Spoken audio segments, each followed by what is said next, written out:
베드로전서 1장 6절 7절 제가 받들어 읽겠습니다. 그러므로 필요하다면 너희가 여러가지 시험으로 잠시 슬퍼할 수밖에 없지만 그것을 크게 기뻐하는 것은 너희의 믿음의 시련이 불로 단련될지라도 없어져 버리는 금보다 훨씬 더 귀하게 되어 예수 그리스도께서 나타나실 때에 칭찬과 존귀와 영광을 받게 하려 함이니라. 자, 한번 기도드리겠습니다.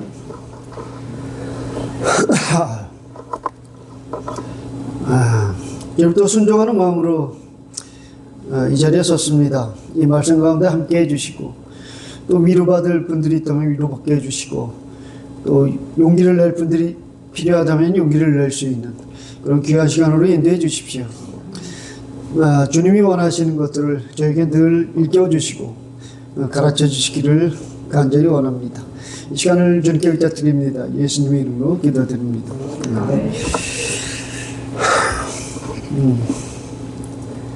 믿음의 시련을 이기는 길, 이런 제목을 붙여왔습니다. 성경의 첫 장부터 마지막 장까지 모든 사람들의 생애를 볼 때 순탄하고 평안한 길을 걸은 인물은 한 사람도 없는 것 같습니다. 표면적으로 볼 때 고통과 시련, 그리고 수많은 고뇌와 슬픔, 또 절망, 비통, 또 지독한 외로움, 실질적으로 이 모든 일들을 겪었습니다. 그런데 지금 이 순간을 사는 저나 여러분의 삶도 여러분의 삶의 그런 여정도 순탄치는 않고 늘 요동치고 있음을 부인할 수가 없습니다. 저도요 참으로 짧은 시간 동안 저의 삶의 여정을 이렇게 되돌아보면 그런 많은 일들이 있었던 것이 사실입니다. 거친 노동판에서 또 거친 일을 많이 하다 보니까 이 육신의 한계도 느껴지고 실감을 많이 했습니다. 어떤 때는 정말이지 위험한 순간도 여러 번 있었습니다. 제가 말씀을 드리지는 않았지만 참으로 생명의 그런 위협을 느낀 적도 많이 흔치 않게 있었습니다. 그러면서 제 마음에 새겨지는 말씀이 욥기 5장 7절인데 역경은 여러분도 잘 아시는 말씀. 역경은 티끌에서 오는 것이 아니요 고생도 땅에서 생겨난 것이 아니지만 불지가 위로 날아가는 것 같이 사람이 고생하려고 태어나느라. 이 말씀이 자연스럽게 떠올랐습니다. 그리고 많은 시간 이 말씀을 되뇌이면서 여러 날을 보낸 기억이 납니다. 우리 모두는 비슷한 일들을 겪으면서 또 배우게 될 것입니다. 성경에 나열된 인물들이 그렇고 지금 내가 그렇고 나의 주위에 있는 모든 여러분들이 그렇습니다.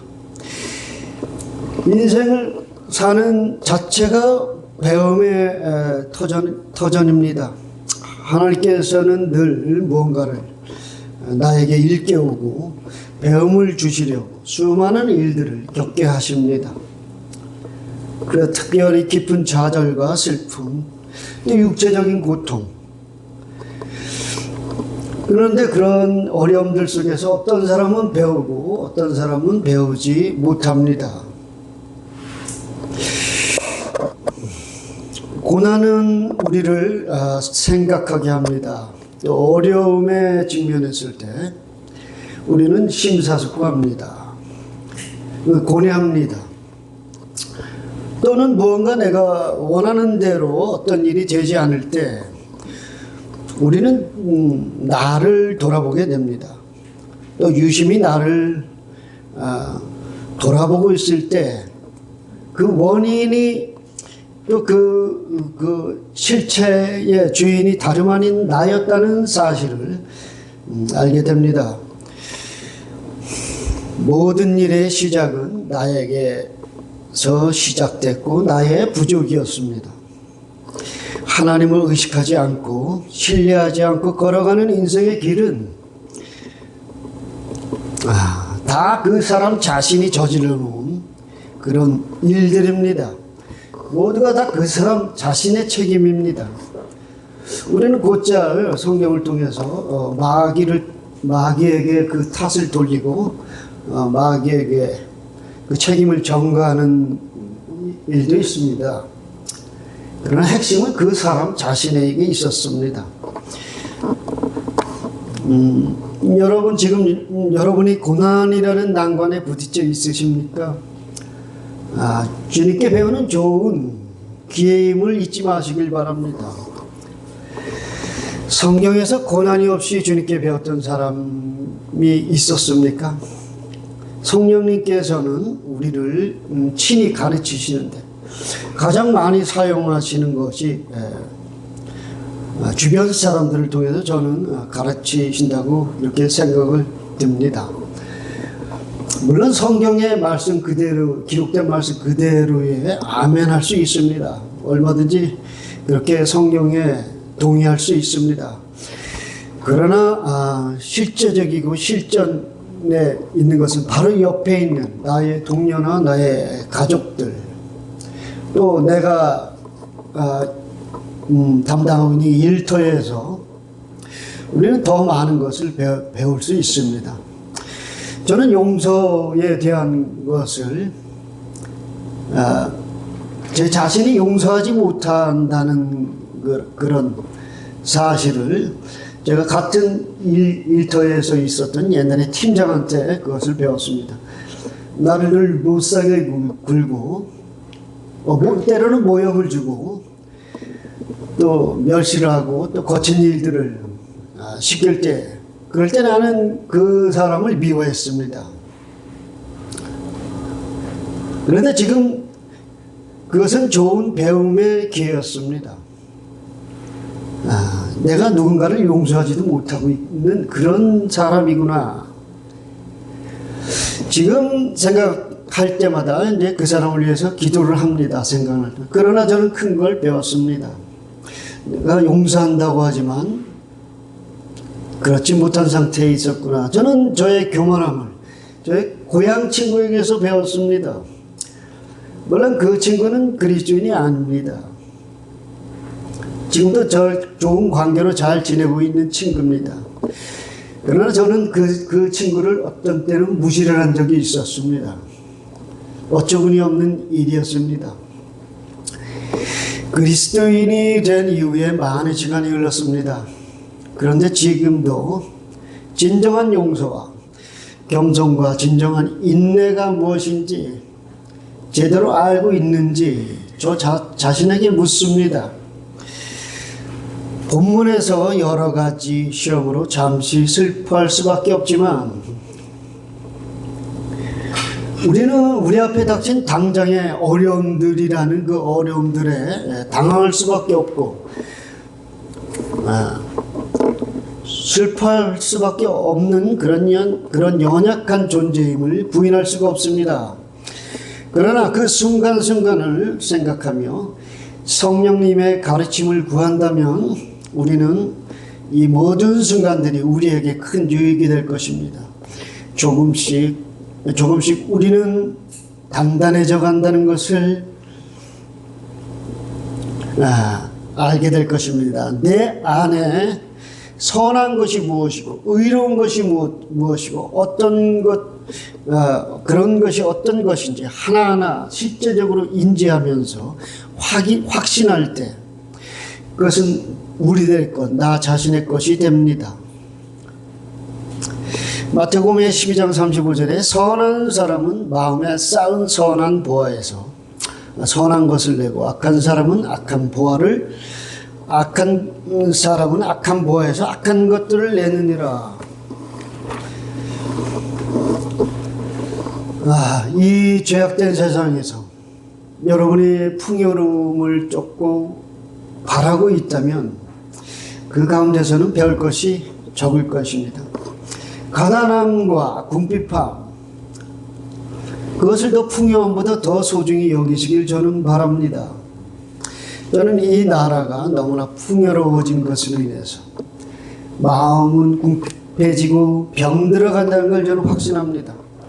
무엇이 소중하고 가치가 있는 것인지 분별하지 못하는 지경이 되어갑니다.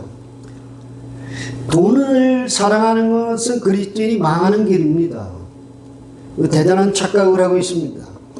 명예를 쫓고 자기 자랑을 쫓으면 그리스도인이 망합니다. 그리스도인이라는 이름을 가지고 돈을 위해서 살아간다는 것은 있을 수 없습니다. 자신의 명성을 위해서 살아간다는 것 있을 수 없는 일입니다. 자기 자랑도 마찬가지로 있을 수 없는 일입니다. 보라, 아버지께서 어떤 사랑을 우리에게 주셔서 우리를 하나님의 아들들이라 불리게 하셨는가. 그러므로 세상이 우리를 알지 못하나니 이는 세상이 그분을 알지 못했기 때문이라. 여러분이 보이는 세상의 것들에 추구하는 마음은 그리스도인의 마음이 아닙니다.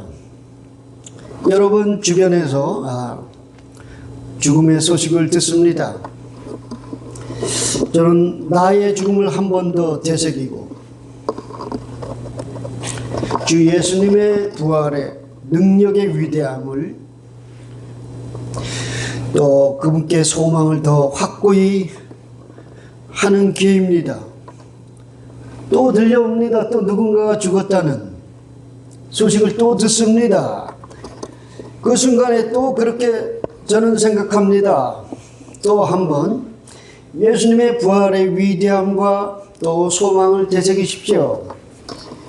또 들려오고 또 들려올 것입니다. 계속해서 들려올 것입니다. 그때마다 여러분은 예수님의 부활의 소망을 되새기고 그 부활을 소망하십시오. 땅에서 벌어지는 전쟁의 소식들 계속 들려옵니다. 지진과 불안전함의 극치로 달리고 있는 이 땅 위에서 벌어지는 일들, 들려오는 모든 고난과 고통은 여러분의 믿음을 연단하는 도구입니다. 이 세상에 있는 모든 것은 모든 사람들에게 벌어지는 일들은 나의 교훈이 되고 나를 연단하는 도구입니다. 나는 지금 누구를 보고 있습니까? 나는 누구를 주시하고 있습니까? 세상에 벌어지는 일들에 근심하고 있습니까? 여러분은 세상에 벌어지는 일 때문에 근심하지 않습니다. 저는 이 죄악된 세상을 예수님처럼 사랑할 뿐입니다. 세상에 멸망해 가고 있는 세상의 혼들을 사랑할 뿐입니다. 걱정하고 근심하는 건 나의 영역이 아닙니다. 그건 나의 영역을 넘어섰습니다.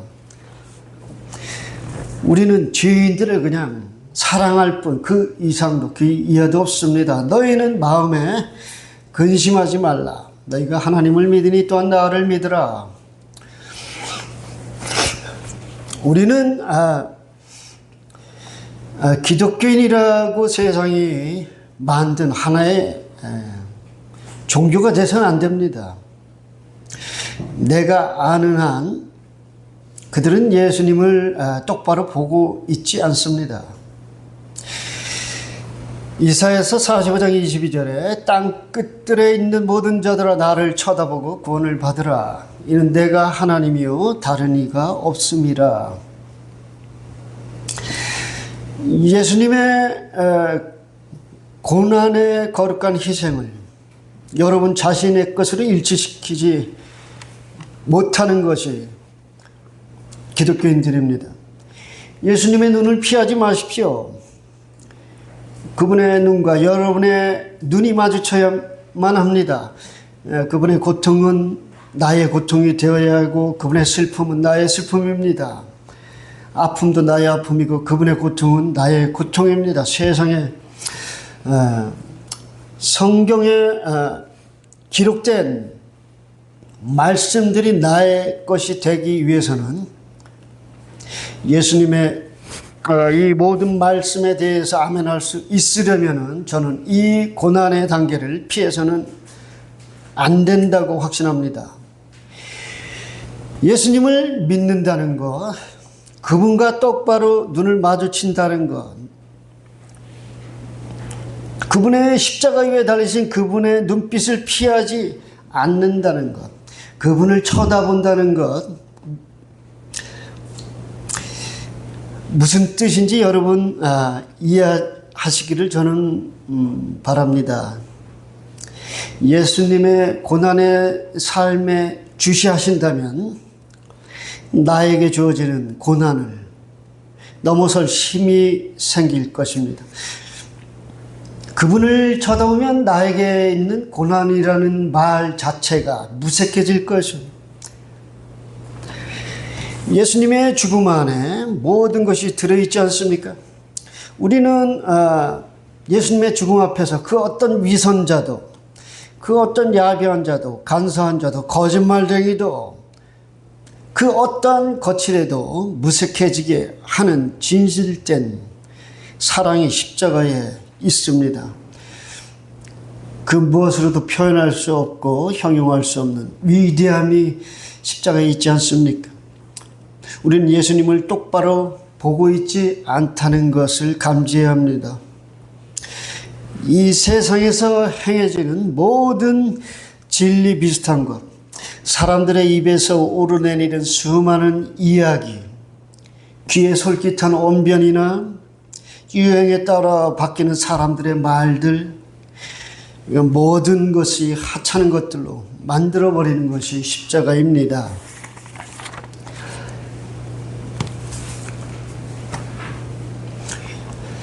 하나님의 고귀한 사랑과 예수님의 거짓 없는 진실된 순종 가운데 인류는 숨을 죽일 것입니다. 예수님을 봤다고 하는데 용서 못할 일이 무엇이며 이해하지 못할 일이 무엇이며 또 다가서지 못할 일이 어디 있겠습니까? 저는 형제들을 보면서 느끼는 바는 이것입니다. 우리는 우리 자신을 너무 사랑한다는 것.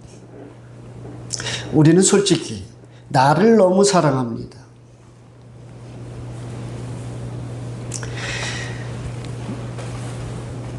그 예수님을 솔직히 여러분 보십시오. 예수님은 무조건적인 희생이고 자기 희생입니다. 거기엔 변명의 여지가 없습니다. 자기 희생 아닙니까? 솔직히 말씀드려서 예수님처럼 자신을 희생하여 자신의 생명을 내어놓을 수 있어야만 이것이 그분을 믿는 것이 아니겠습니까? 이게 맞는 것 아닙니까? 감히 말씀드리건대 예수님을 본다고 하지만 우리는 예수님을 보지 않을 수 있습니다. 성경에 이런 말씀들이 많이 나옵니다. 자기 생명을 사랑하는 사람은 그걸 잃을 것이요, 세상에서 자기 생명을 미워하는 사람은 그것을 영생까지 보존하리라. 예수님은 죄악된 이 세상에 자신을 던져 놓으셨습니다. 인간이 도대체 무엇이길래 말입니까?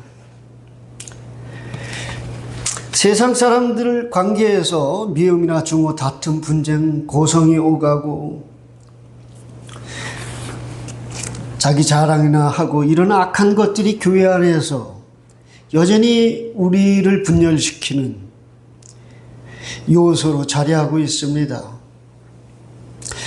그러므로 하늘의 부르심을 참여하는 거룩한 형제들아, 우리의 고백하는 바 사도이며 대제사장이신 그리스도 예수를 깊이 생각하라.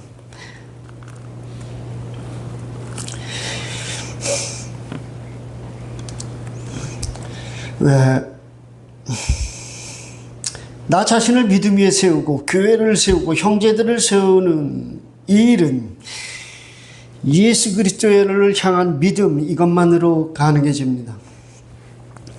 이분 안에서 인내를 배우고 순종을 배우고 자비를 배우고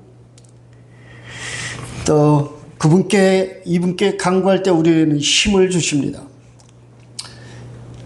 이 일에 친히 시험을 받아 고난을 당하셨으므로 시험 받는 자들을 능히 도와주실 수 있느니라. 주님은 우리의 연약함을 잘 아시는 분입니다. 어쩌면은 우리는 십자가의 그 고난, 곧 그분이 십자가에 달리신 그 일 자체, 그 고통이 두려워서 그 십자가를 비껴서 서 있을 수 있습니다. 그분과 똑바로 일자로, 예수님과 똑바로 마주 서십시오. 그분의 고난을 비껴서 서지 마시기를 저는 바랍니다. 우리가 그분의 고통의 깊이가 어떤 것인지 미리 두려워하고 염려해서 그분을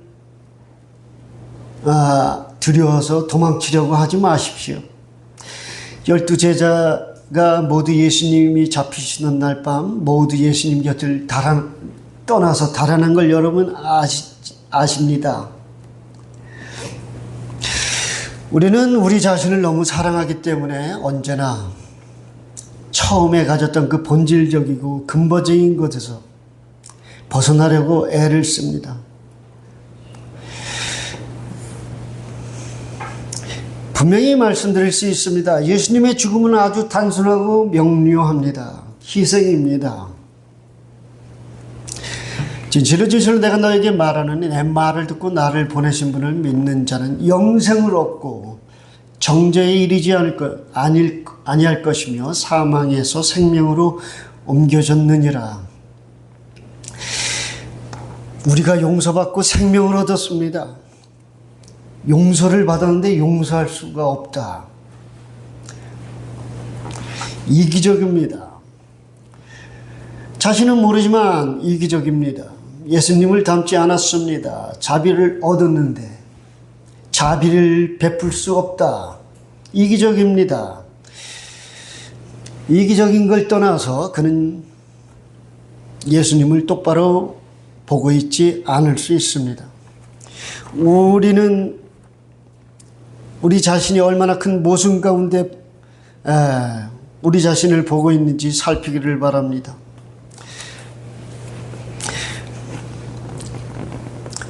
인간은 늘 본질적인 것, 실체를 보려고 하지 않는 것 같습니다. 현대 과학에서 인간의 모습을 닮은 이 휴머노이드를 지금 개발하고 몇 년 안에 그런 휴머노이드가 나타나서 사람의 일을 대신할 것이라는, 대신해 줄 거라고, 그래서 편리해질 거라고 하나님의 말씀의 정면으로 이것은 반박하는 일입니다. 우리에게 생명을 주신 분은 우리가 살고 움직이며 존재한다는 것, 그것이 생명을 누리는 본질입니다. 내가 움직이고 살아서 움직이고 그것이 내 생명의 본질인데 나 대신 누군가 내 일을 다 해준다는 것은 내 본질 자체를, 내 실체를 잃어버리는 일입니다. 자기가 살아있다는 걸 부인하겠다는 그런 발상인 것 같습니다. 우리가 본질적인 것, 실체를 볼 수 없으면 우리가 실제적인 모델이 무엇인지 정확하게 보아야만 합니다. 우리가 그 실체를 정확하게 봤을 때 우리는 그 실체를 따라 할 수 있습니다. 예수님은 선함의 본체고 실체입니다. 선한 본성 자체이십니다. 어떤 누구도 예수님의 죽음을 피해서 진리를 찾을 수가 없고 볼 수도 없습니다. 여러분, 우리는 보이는 것에 집착이 강하고 또 본능적으로 끌리게 됩니다. 그러나 보이지 않는 것을 더 갈망하고 소망하시기를 저는 바랍니다. 우리의 기준이 세상의 기준과 가치관을 아직도 가지고 있다면 예수님을 보고 있지 않습니다. 성경에 기록된 너무도 선명하고 분명한 기록이 있습니다. 나는 세상의 빛이라. 물리적인 빛이기도 하지만 여러분의 마음의 빛, 어둠의 마음을 몰아내는 아주 선명하고 또렷한 빛입니다. 좌절과 낙심, 근심, 염려, 두려움, 그 어떤 두려움도 사라지게 하는 빛이 예수님이십니다. 예수님이 여러분의 빛으로서 선명하고 또렷하십니까? 고난이라는 것이 무엇입니까? 진정한 그리스도인이라면 고난을 기쁨으로 여기는 결말을 맺을 것입니다. 우리는 고난 가운데서 우리는 주님이 어떤 분이며 또 이분을 어떻게 신뢰하고 바라봐야 하는지 생각할 기회를 얻을 것입니다. 여러분이 죽을 때까지 이 고난이 지속된다해도 그것에 감사하십시오. 그것은 정금같이 여러분을 빚으시고자 하는 하나님의 뜻이 있습니다. 우리는 고난 가운데 생각할 것이며 그 빛을 붙들 것입니다. 어려움과 난관이 닥쳐도 여러분 각자에게 맡겨진 어쩌면 그 고난의 짐이 있습니다. 십자가에 달리신 예수님을 똑바로 직시하며 이 세상에서의 일들은 고난이라 그분을 바라본다면 감히 고난이라고 말할 수 있는 것은 하나도 없습니다. 그분을 똑바로만 바라본다면 우리의 삶은 모든 것이 기쁨으로 바뀔 것입니다. 베드로전서에는 고난의 말씀들이 많이 있는데 이 한 구절을 읽고 마치겠습니다. 베드로전서 4장 12절 13절.